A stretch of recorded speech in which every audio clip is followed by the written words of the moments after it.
ഇപ്പോൾ നമുക്കറിയാം നമ്മുടെ സമൂഹത്തിൽ അഡോൾസൻ്റെ ഇടയിൽ ഈ ലഹരിയുടെ പ്രശ്നങ്ങൾ വളരെയധികം കൂടുതലാണ്.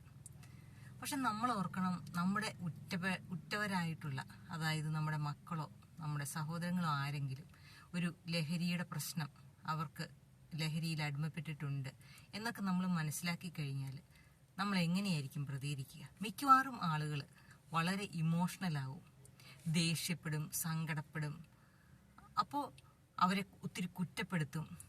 ഇതൊക്കെ ആ ലഹരിക്ക് അടിമപ്പെട്ട വ്യക്തിക്ക് വല്ലാത്ത മാനസിക ആഘാതമുണ്ടാകാനും അതുപോലെ അവർക്ക് അവരുടെ ജീവിതം തന്നെ അവസാനിപ്പിക്കണം എന്നുള്ള തോട്ടിലേക്കും പോകാനുള്ള വളരെയധികം സാധ്യതയുണ്ട്.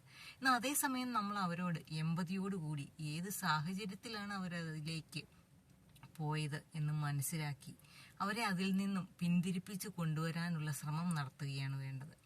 നമുക്കറിയാം, കൗൺസിലിംഗ്, തെറാപ്പി, അതുപോലെ മെഡിക്കേഷൻസ്, ഈ മാർഗങ്ങളിലൂടെയൊക്കെ അവരെ തിരിച്ച് ഒരു സാധാരണ ജീവിതത്തിലേക്ക് തിരിച്ചു കൂട്ടിക്കൊണ്ടുവരാൻ സാധിക്കും.